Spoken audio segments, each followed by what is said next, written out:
Cleetus McFarland just rolled up to Travis Pastrana's house with one goal in mind, and let's just say his health insurance was about to get a serious workout. The crew showed up at Pastranaland fresh off their event in Indy, hoping to leave the same way they came in, which meant no broken bones, no ambulance rides, and no funerals. Cleetus opened things up with that classic line, "Hell yeah, brother, you're on the Please Confront YouTube channel," before announcing they were back for another wild stop on the Month of Freedom tour. The whole point of this trip? Learn how to backflip a dirt bike without dying. Easy enough, right? Cleetus even joked his health insurance just tripled the second he stepped on the property, and honestly, that tracks. Walking around Pastranaland is like stepping into a stunt rider's dream. As Cleetus put it, everything is a ramp. There's so many ramps.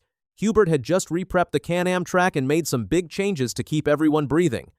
The Corvette jump used to be much longer, the kind of jump where one mistake meant a one-way trip to the hospital. They cut it down to 110 feet, rounded off the edges, and even removed the berm at the end that, as Cleetus said, would launch you to your death if you overshoot. So, safer-ish. But before all the big jumps, Cleetus had to hand Travis a little gift, a Daytona dollar. That's right, one single dollar. See, Travis was Cleetus's shake-and-bake partner at Daytona, qualified up front, and then got loose and wrecked out early in the race. Cleetus summed it up perfectly when he said, "Yeah, I guess that's a simple version." Travis even brought up the time he almost killed Cleetus on the track recently.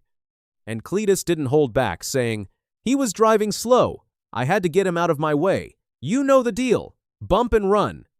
Then they walked into the frat house and saw the actual bike Travis used to land the world's first double backflip. Cleetus and the crew were in awe, with one guy literally touching it just to absorb some of that aura. As Cleetus put it, "It's cool that we get to hang out with Travis, but when you see this, you kind of just remember that he's like the GOAT. This is insane." The waiver talk happened right there too. Cleetus told everyone, "If I die doing something with Travis Pastrana at any point in my life, it's not on him." Travis fired back, "If I die doing something with Cleetus any time in my life, it's definitely on me." Fair enough. Next stop was the giant slide. Travis casually dropped in skateboard in hand from the top, and the crew just stood there speechless. The thing is 128 feet of pure terror, and once you climb up, the only way down is to slide. Cleetus said it best. "It's actually so scary to jump off the top is nuts." Some of the crew bounced around the trampoline, some tried tricks, and at one point, watching one guy land sideways, Cleetus laughed. "I've never seen someone make this soft trampoline look that violent." Then came the main event, backflips on a 110 dirt bike. Travis kept the rules dead simple. Don't turn right, don't let go. He told everyone, if you go straight, you don't let go, you're going to have a good day. But of course, easier said than done. The first attempts were rough.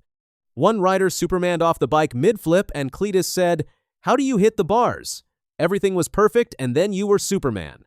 Pluto stepped up and nailed his first one clean. Just like that. Cleetus was hyped, saying, "That was so clean." Good job, Pluto. Travis kept coaching everyone, telling them, no matter how bad it feels like it's going, your brain works real fast motion. And most people bail off before they're even off the lip. Don't let go. Don't bail. McNutt was up next, and he absolutely sent it. Cleetus joked, he used his McNuts. The flip was so clean that Travis told him to just hit it harder next time, and it'd be flawless. Then McNutt and Cleetus started talking about doing tandem side-by-side backflips. Travis was hesitant, but the guys were already planning the sandwich formation. Squirrel McNutt on approach, as Cleetus called it. JH was a different story. His first attempt looked solid, but right before landing, he panicked.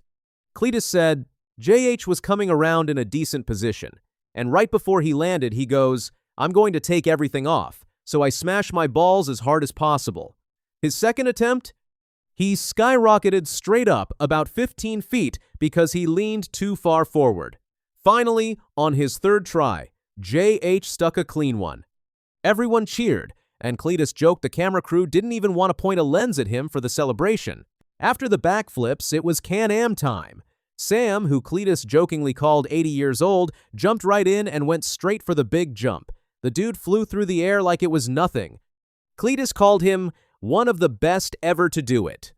Probably the best. Then Cleetus took his turn. He said the feeling in the air was wild. Wow, we're flying through the air. It was so literal bald eagles. But things got dicey when his crew nearly clipped Hubert on the next pass. Travis hit the trail right behind one of the guys at full speed, and they ended up nipping trees at 70 miles per hour. Cleetus just laughed and said, "Flying," and then we almost just died. Then they switched to go-karts, and these things were brutal. The jumps were straight up violent. Cleetus realized he might be an inch shorter after all those landings, joking, "I'm hoping you fit in all those NASCARs you're running." Pit bikes came next, and Cleetus said it was the most fun thing they did all day.